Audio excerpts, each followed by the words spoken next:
Oh, I was just crying my eyes out because she's got a posterior back tongue tie. I waited 4 hours, obviously, because A&E is like that, and it's creating pain for her.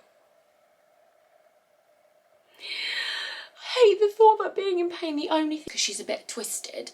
We're going to see the cranial osteopath again on Friday, so I'll be like, hello beautiful angels and welcome back to my YouTube channel. Wow, this light is bright. I think it's literally washing me out and that's fine. But hello, welcome back to my YouTube channel. I wanted to document this and I've been documenting it for the last 10 weeks and that is my breastfeeding journey. So right now, currently, I am 10 weeks plus 5. When this video goes up, I'll be 10 weeks plus 6. Yeah, exclusively breastfed. So I've only been breastfeeding my daughter, Renalia, since I gave birth, and this video was just meant to be the highs and the lows. So this is going to be part 1 because trust me, I'm doing that for you guys because part 1 and part 2 together would be like an hour and a half and no one wants that. So this is literally the first 5 weeks of breastfeeding.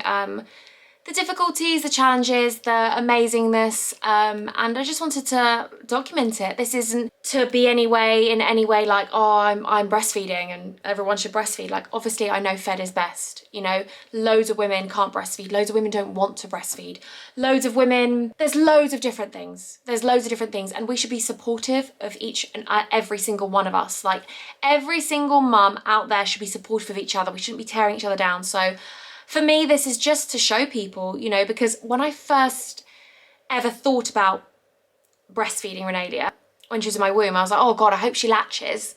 I never ever thought about the other things that would come along with it, which have come up for me. And it's been quite a struggle. It's been an up and down struggle.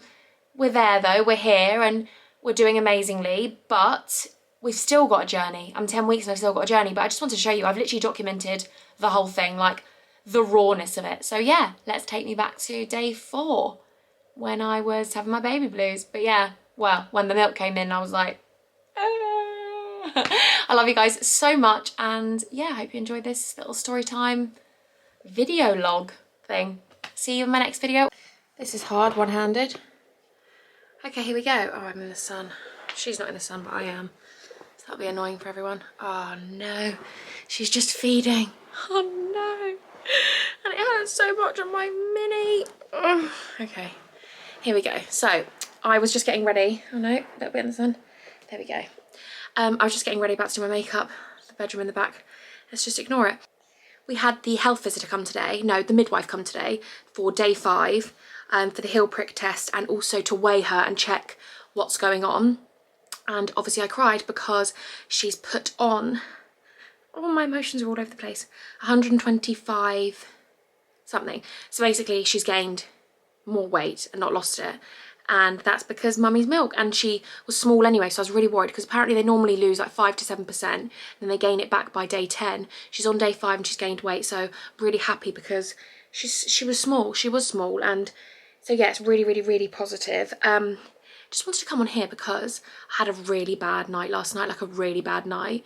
It was my day 4, so my milk came in yesterday, and I just wanted to kind of document it because I know that for any mums out there who maybe have experienced similar things, or not just experienced these things, but maybe if you're going to be a mum in the future, or, you know, I just think it's really positive to talk about because everyone has different stories and loads of people might not have had this, but I just, so she was on my boob from 8 o'clock till 10:30.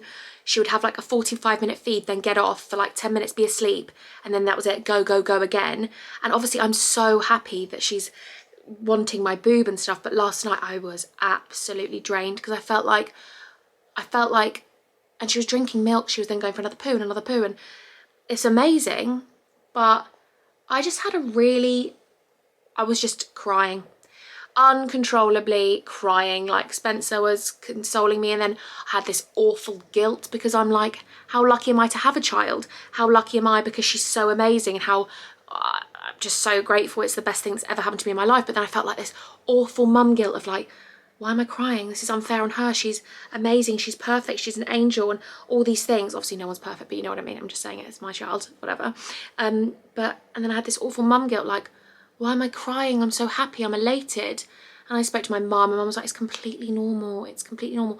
And I was just sobbing. Like, I didn't even know why, because I was like, not even feeling low. I just felt like tired, drained, really tired, just lack of sleep, and I think that can really affect your hormones anyway. And I just felt like I wasn't doing right by her because I was emotional, and I know she's not even going to know any of it, but I love you so much. You're going to sleep, sleeps. You're going to meet Uncle Scott. Of course, Uncle Scott comes around, I've got my boob out.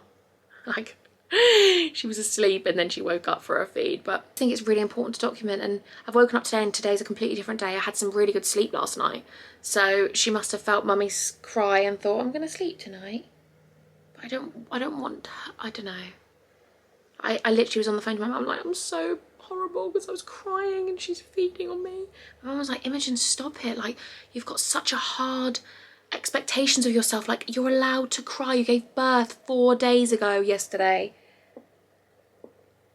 Can you hear that? When I was younger, I used to always watch my mum feed Hugo and watch my mum feed Freya, and their little hands would go on her boob and they'd like look up at their mum and be like, thanks for food. And when she did that this morning, I just cried. She just grabbed my boob and I was like, wow. But yeah, I just wanted to come on here and document that, because I want to look back at this journey and see the positives and the bits where my hormones are all over the place. I literally had such different hormones when she was inside me, and all the hormones are just, yeah, I'm allowed to cry, but sometimes I'm just so hard on myself. Tell me you breastfeed your child without telling me you breastfeed your child. I have to laugh. I actually have to laugh. That's why she was feeding on the other one. The amount of clothes I've given to charity because I've just said, listen, that is not breastfeeding attire. Absolutely not. By the way, no shade to anyone that doesn't breastfeed, doesn't want to breastfeed, can't breastfeed. I'm just explaining that I do. But anyway, I wanted to give you a bit of an update because we've had a bit of a rocky patch. We had to go up to the hospital, me and Renee, the other night, because basically she's been such a little calm baby, and I know obviously they changed so much, but she just started getting really uncomfortable and in pain, and basically she was drinking loads and loads and loads of milk. So she was born small. She's actually gained 27% of her body weight in 2 weeks. 27%. 27% of her body weight. The midwife today was like, huh? What? I had a breastfeeding midwife come around today, but I'll explain that about that in a minute. So basically, this is a bit of a long story, so I'm really sorry if this is really annoying.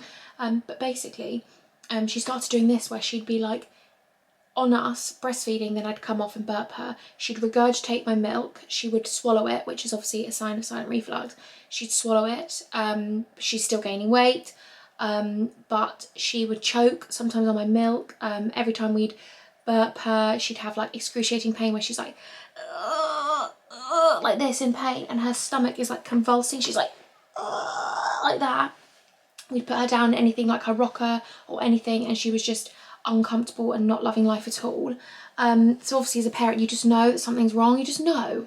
Like, I just knew that wasn't how she was. And then she'd be asleep, and then like 20 minutes into her sleep she'd just burst into tears in pain and be like in pain, and she'd start sort of hyperventilating and then having like gas, and I just knew something wasn't right. So it was past, basically I called the GP and I was like, oh, can I come and see you? I think something's up with my daughter. She's however many days old. She was 12 days old at this point, and I was like, I'm really worried. And the GP said, you haven't registered her to the GP, so we can't see you. That happened later, but anyway, so then I called my midwife who delivered delivered Renalia. I call her baby girl anyway. And she said to me, I can hear in the background groaning. I would just take her to the Alex, the Royal Alex up at Brighton, because Hayward Heath don't have one. So I went up, I waited 4 hours, obviously because A&E is like that, and the children's A&E was absolutely ramo.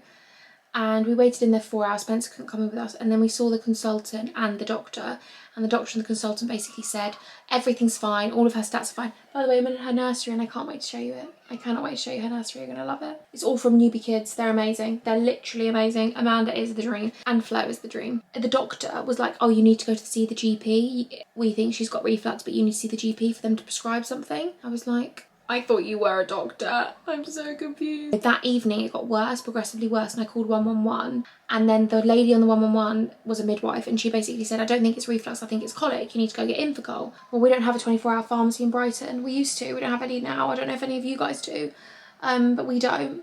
So then Spencer ran to Sainsbury's before it shut at 11 and got Infocol.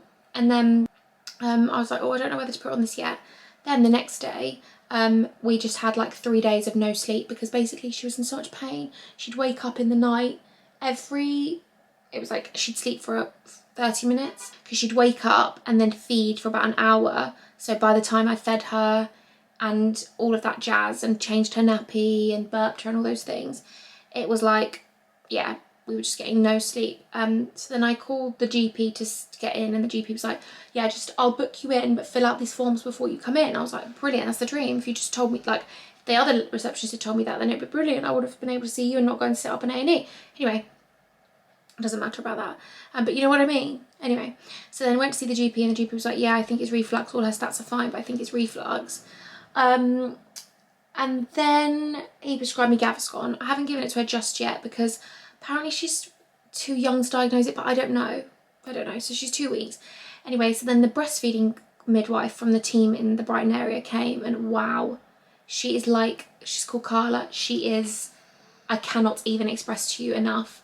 She is the most supportive, calm, amazing, knowledgeable, incredible woman. Like, you just know she's an incredible mum, but she just is so helpful and hands-on. And basically she came to check my latch and sort of speak to me about maybe, because I have a very fast flow, and obviously that's a really positive thing, but with everything comes its difficulties.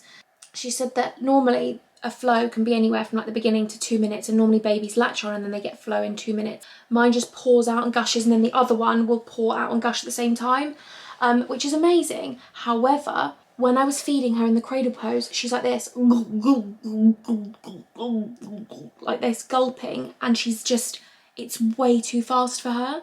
So the breastfeeding midwife didn't rule out reflux. She said that it could be silent reflux because obviously she's swallowing it and she's uncomfortable. But she said, let's try and get some different positions so you can slow down your flow. It's just way too quick for her. She's obviously gaining weight. She's doing very well on that side of things, let me tell you. She's getting a little bit chunker-munker, and I love it. I'm so proud of her. But basically we just did loads of different positions. So we did the one where you sort of lie back and put the baby on. Sorry if no one cares about this, but I just wanted to tell you because it was a little bit scary. It was a little bit like, and it's obviously still going to be a bit of a journey. So I've got to cut certain things out my diet, but I don't have dairy anyway, but they can have dairy intolerances. Yeah, she just said, see it out, message me on Friday, and let's see how it goes.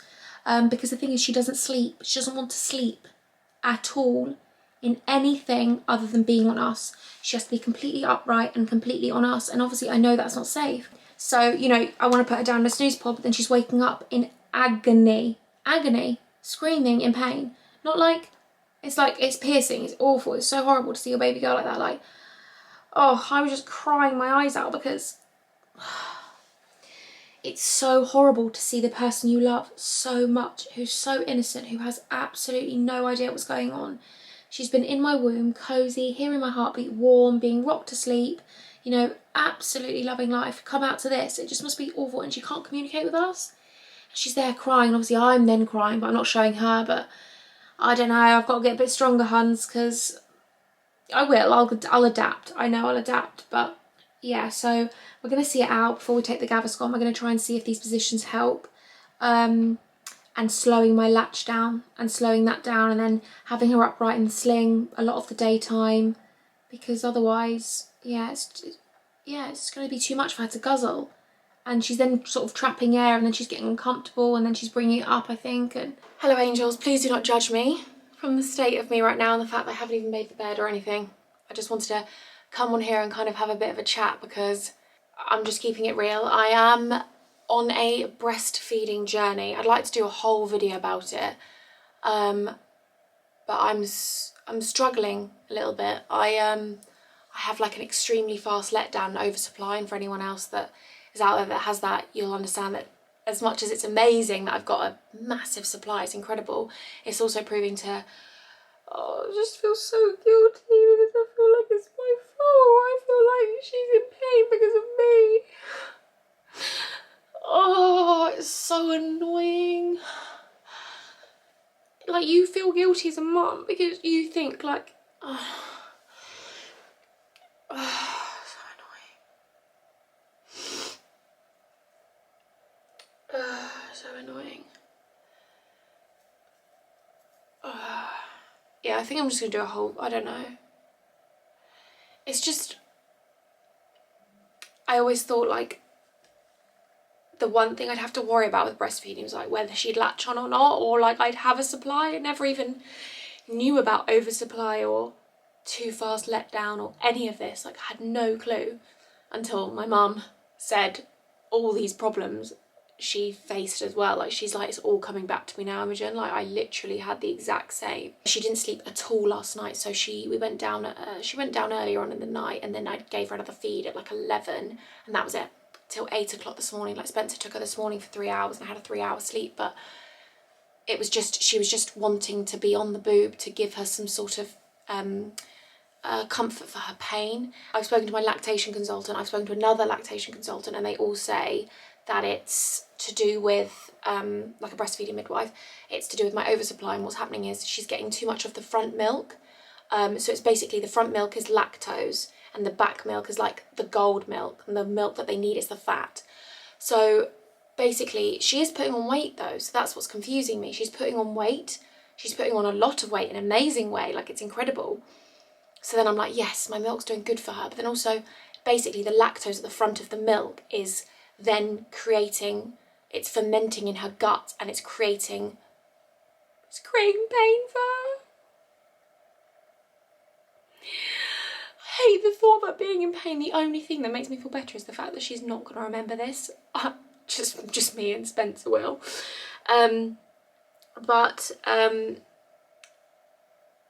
Yeah, it's just a long road. So I basically have to express a bit off. So I have to get her on and then get her off, which she starts crying, then express off some of the front milk, because it's obviously creating so much pain. Like last night, she just needed me.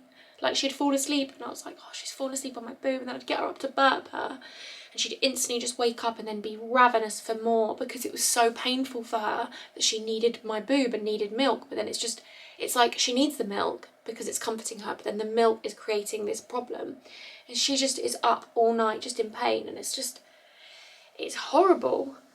So I got prescribed Gaviscon, but I'm going to lay off it because I don't think I need it right now. I think I need to get a hand on my oversupply and my fast letdown. Then we can start looking at other things. I did go and see a cranial osteopath. We're seeing her again this week, and she's trying to help with her alignment, because basically where she came out so fast, apparently she's constantly on this running from a tiger reflex, so she's constantly a bit like on edge. So her startle reflex is really like intense. She'll like all the time, if you make one noise, she's like that, she's on edge. And where she came out a little bit on her side with her arm, she came out like Superwoman, because she's my Superwoman. She came out like that. She's a bit like twisted a tiny bit. Not twisted, but like she's uncomfortable lying flat, so she hates sleeping flat. If I lie her down flat, she hates it. Obviously as well with the silent reflux, that's not helping because of all of this situation. So it's just one of those difficult ones, because my boobs are so painful. Like, if I don't feed on them for an hour or 2 hours, they become lumpy, engorged, like bruised, like that painful. And she can't latch when they're that swollen. They literally become so swollen and all lumpy around, and they just leak and leak and leak. And so, yeah, I'm glad I've got Spencer, because he can, when I get her on, he can take her off, and then he can burp her or just like look after her while she's crying, while I'm just expressing off. But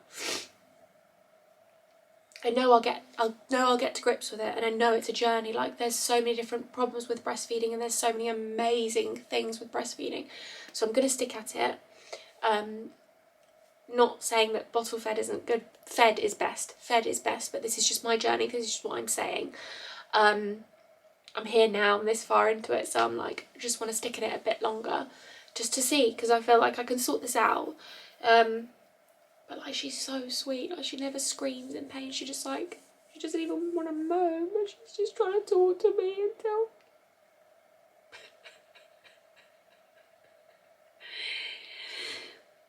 She's just trying to talk to me and tell me, Mum, it's hurting me a bit.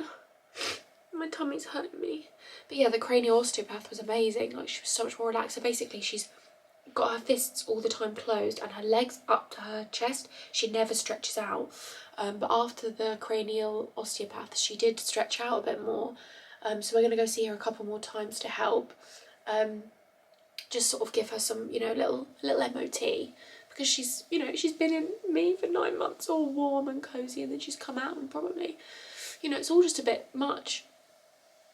So yeah, I just wanted to update you on my breastfeeding journey, but I'm so lucky that I've got this support, and there is support out there.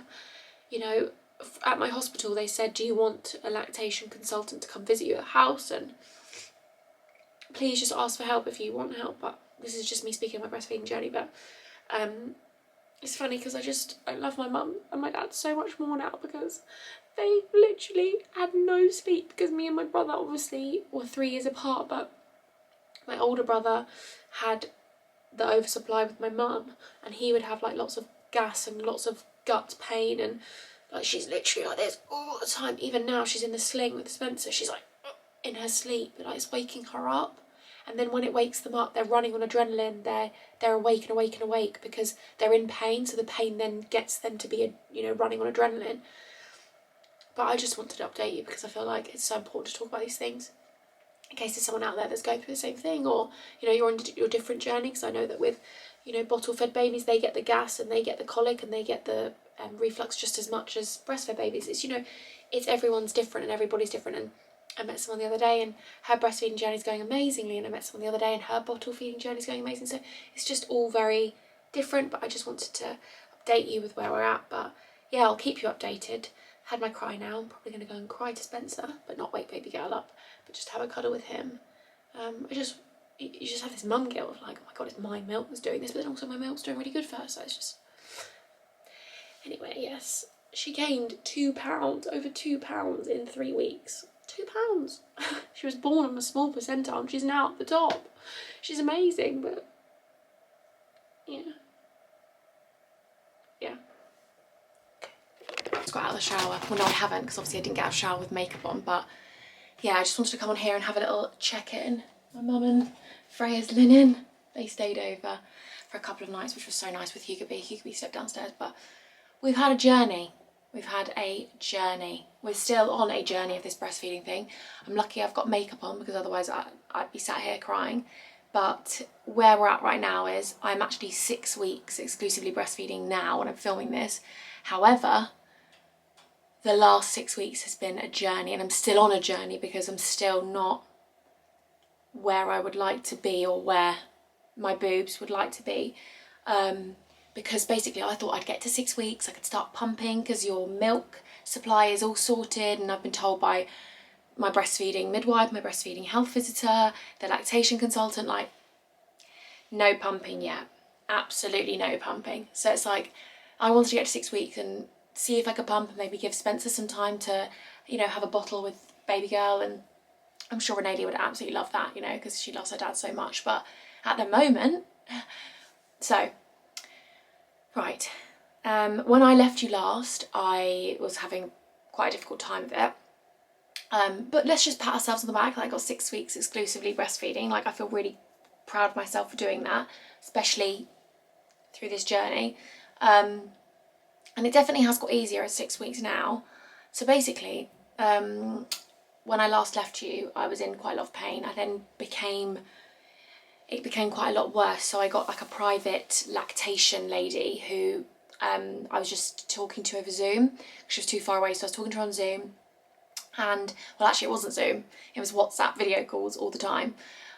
So she was trying to sort of guide me through, and then I also had a breastfeeding midwife. However, because I wasn't under the midwife care anymore, she couldn't really see me. So she came to see me once and she showed me some positions. She showed me like feed baby upright, so baby girl had to sort of lie on me, and Renelia just was too small to do that position. Like, basically it's the laid back position, so you lie down, you have them sort of there and they are front on you. And as much as it was amazing when she was here, you know, she put like Renelia on me, and then it was all fine and blah blah blah, and then she showed me the lying down pose and she put Renelia there, and it was all well and good. And I asked her, I don't think I could do this on my own, and she showed me again. She was amazing. But as soon as she left, Renelia me and Renelia just weren't getting it. Like, she was so small By the way, sorry, that isn't a patch of milk, that is actually just my water from my hair. But yeah, it was just, I was struggling with that position quite a lot. You know, rugby and all these other poses she's amazing with, but she's literally, my flow, how can I explain it? It's like you could paint the walls with it. Like, literally, it sprays, like sprays, like a little fountain, and it's just, and I have to compress. She told me that when I'm feeding on one side, I have to press the other one to stop the flow. So they basically said that I've got oversupply and extremely fast letdown. And when I first thought about breastfeeding, I was like, of course. You know, when I was pregnant, I was like, well, I really hope baby girl latches. I really hope that Renalia likes my milk and she can latch, because I know that there's so many difficulties with latching and people's nipples. Like, my best friend wanted to breastfeed, but she couldn't because her nipple wasn't, you know, it was just really hard for her. So for me, that's all I thought about. I didn't think about all the other variables that could come up, like an oversupply and a fast letdown. And basically she was handling the letdown, but it was causing so much gas and so much wind and so much reflux. Silent reflux, this is what she had at the beginning, silent reflux. So she wasn't ever really bringing sick out, she was swallowing it. But my mum started recognising it from sort of 10 days. She'd really swallow it, and I was like, right. So then the midwife basically said that she was getting green poos, and they were like, okay, so because of the green poos, basically she's got an imbalance of your front milk and your back milk. So there's the hind milk and the fore milk at the front and the hind milk at the back. So the fore milk's like semi-skimmed, and the hind milk, the behind milk at the back, is the fatty milk, so like cream, gold top, you know. So basically she was getting too much of the front milk because I had an oversupply, that she wasn't getting the back milk. And the front milk is full of sugar, and it's just full of a lot of things that can make your gut kind of imbalanced and, you know, ferment in the gut and make a lot of gas. So this is what we thought was the reflux. That's why I contacted the lactation consultant, because I was like, if I can sort out my supply and my letdown, potentially she'll get less gas. And obviously the lady from the breastfeeding consultation and the lactation lady said that my latch is good. You know, the latch wasn't hurting me, so that's a positive. The latch shouldn't hurt you. But what was hurting me was the engorgement. So if Renalia didn't feed for an hour, my boobs, I can't even explain it to you. Like now, right now, I'm in so much pain in this boob, and I'm 6 weeks in, because she's not fed. She's been asleep for about an hour and a half. And like, it's like rock solid, like rock solid. I've just been in the shower to massage the lumps out. So basically, I've got blocked ducts, which they're then worried can turn into other things, infections, mastitis. So they basically have told me, you know, bathe them in Epsom salts, which I was doing, but it got to the point where it was so painful, the blocked ducts. I'm okay now, but the pain was unbearable. Like, I would wake up in the night like screaming because it was so painful. I had like, all the ducts were blocked, so like, you could feel them. They were just lumps all over my boobs. This one definitely is worse than this one. So she prefers my left, I think, because my left has definitely made more milk for her, which is really funny, because when I was collecting colostrum at like 38 weeks, I was like to Spencer, oh, this one doesn't produce any colostrum. Like, it would be a lot of time hand expressing to get some colostrum. And this one would give me loads of colostrum. This one is the boob that has been the most painful and the hardest. I'm smiling about it now, but there have been so many tears. There has been so many, you know, I was crying, I was crying so much, not screaming. I was crying to the lactation consultant on the phone. Like, my dad would come round, and once Spence was out getting the house to food shop, my dad had to hold the phone for the lactation lady so he could video me while I fed, and they checked the latch and all these things. And the lactation lady was like, I take my hats off to you, because a lot of people would have given up by now. Sorry, yeah, that is going to make me cry thinking about that, because I just cried my eyes out to her on the WhatsApp video call, because I just felt like, I've come this far now. I didn't want to give it up, and also I was just determined. I know that she probably would have had these problems, these reflux problems, if I went to bottle, and it just would have been a whole new journey again, and I would have felt like I didn't persist at something, and that's me. That's me. There's lots of women out there that struggle, and I'm not even saying anything about anyone giving up, because fair play, fair play. There were some nights where I was like, I can't do this, Spencer. I can't do this. This is so painful. Like, where I'd got so engorged and my areola had completely swollen, you could see like all the blocked ducts by the areola. When she's latched on, that would hurt because she's on the blocked ducts, and I'd have to have her in different positions to try and get the blocked ducts out. I just had flannels, and then the let down of the other boob, and I was trying to catch it in a hacker, but when I'm feeding her, the hacker was sort of, I don't know, just wasn't really working. And then they told me, like, whatever you do, don't pump, because you'll get more of a supply, and if I'm honest, there was nothing I did that drastically changed it overnight, because I'm still engorged, but I'm better. Me and Renelia are definitely a better place than we were, because like it was just so fast, and she's gulping, and I had to keep taking her off to burp her. They were like, take her off every 2 minutes. Well, she feeds for like 30 to 40 minutes. She doesn't feed short, my beautiful princess. Let me tell you, when I go to a cafe, there's so many uncomfortable chairs. Why do they not have comfy chairs anywhere? Anywhere. They don't even have armrests. So when I'm feeding her and I'm holding her like this, bearing in mind the laid back position, all the lying down positions, I can't do when I'm out and about. So when I'm out and about, she's getting that full, fast, heavy flow, and I have to take her off straight away, then get the first bit of the flow off. So I have to take her off in public, and then, well, obviously I don't care about it being in public, but she's crying, she wants to go back on the boob. Spencer has to take her. I have to express the initial letdown, and then put her back on, then take her off every 2 to 3 minutes to burp her. And it was hard. I didn't want to go out. You know, I'd feed mainly in the car because I didn't want to have to do that in public, because it's her crying to go on my boob, people would be like, why have you taken, like, not even why have you taken her off, but it's the fact that I'd have to keep taking her off, and it seemed like it wasn't going to get better, and it definitely has. She can handle the flow. She's amazing, but we're at a place now where her reflux has got so much worse. So we're 6 weeks in. I went to the doctors yesterday again because her reflux has got worse. She struggles to lie down flat. She has to be held upright, really. She is in so much pain. And my mum said to me, like, looking back now, you and your older brother had all this, and back then we didn't know anything about it, so I just always thought, oh, you just want to be held, and, you know, oh God, she just wants more attention, but actually no, you were grunting, you were in pain. Like, she's in pain, poor girl. Like, she refluxes and she's like choking, and it's horrendous. We've gone to see a cranial osteopath twice, and it's really strange. So basically they put like a little glove on their finger, they put the finger in the baby's mouth, and then they sort of manoeuvre their head a bit, and I've never seen Renelia so calm and so relaxed. So we've been twice. We basically explained about how, and she basically told us that, because Renelia came out like this, they basically said that she'd come out in a C. I think I've explained this already, but she came out in a C, so the cranial osteopath said that she obviously needs a couple of times for her alignment and things like that, and that can affect a lot of reflux issues because she's a bit twisted. We're going to see the cranial osteopath again on Friday, so I will update you. I'm going to see a lactation consultant again on Thursday in Brighton. I'm then hoping to go private to check for a tongue or lip tie. I think lips they don't really do much, but tongue tie. So she was checked twice by NHS and they said she hasn't got a tongue tie. I think she's got a posterior back tongue tie. However, if she hasn't got a tongue tie, I can rule that out. I basically want to rule everything out. I was speaking to this lady on Instagram called Rockabye Reflux, and she basically said that reflux is a symptom of a cause, so there has to be a root issue.